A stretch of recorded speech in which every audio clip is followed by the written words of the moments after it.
I did what I think everybody does when they're broke is you work a lot of hours, you work a lot of days, you do as much as you can.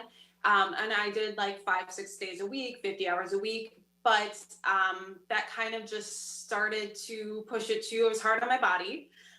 And then what really prompted me to start focusing on how can I grow my money? How can I make it work for me instead of how many hours can I put in at the salon was in 2018, I had a repetitive motion injury, and it forced me to have to look at this. It forced me to have to think about the future. And it was right at that time period too of moving back that I had a financial planner who was a referral, and he headhunted me down, and he pretty much forced me to come in to have a meeting with him. I didn't want to. I kept blowing him off. I was like, I don't have time. I'm working all the time. I don't have time for this.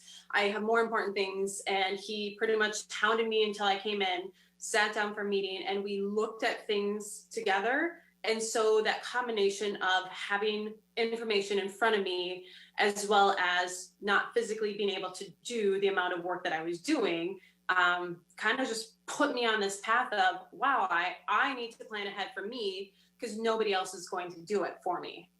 Where after meeting with the financial planner, it was really made me focus on what I had to do. So, at the time I could only afford to put, the bare minimum into a 401k and the bare minimum into, he had me start a Roth because I was so focused on paying all of that debt off. Because I had nothing.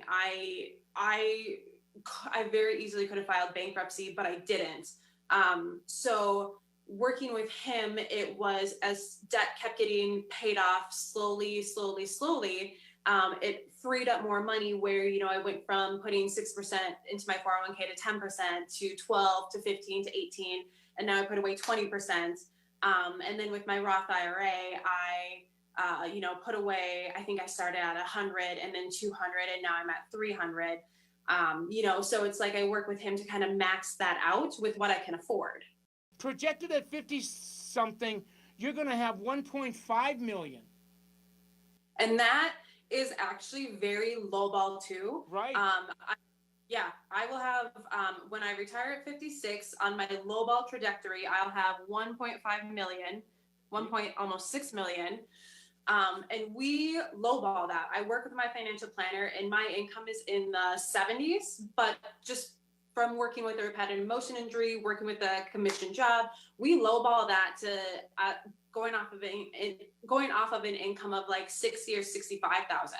So I think that's only going to get higher. Yeah, your ending value was just about, it was like just the side of 1,900,000. So I really want to, for the viewers that are watching this is right up to unbelievable. If we were going to, you're going to be, what did you say, 56 when you get at 56, you're 1.5 conservatively. But if you said, I just want to, when will I be at 1 million? And I would say that you're going to probably, if you stay on this plan, you're probably going to cross the $1 million Rubicon in your 40s. You're 33 now. So, we're talking somewhere between 12 and 15 years. In your 40s, you will be a behind-the-chair millionaire. I mean, I'm telling you. That's what I want.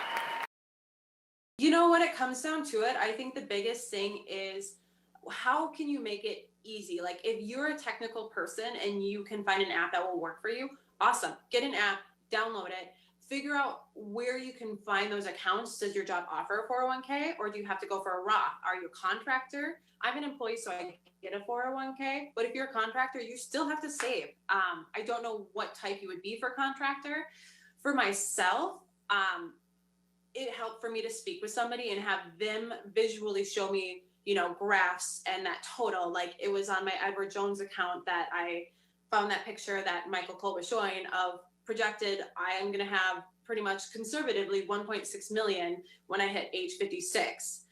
So for me, what I do for a few of my coworkers whom I love dearly, I took that and I texted it to them and I'm like, be like me. You're younger than me. Be better than me. Have more than me. Show me up. Plan ahead in that way.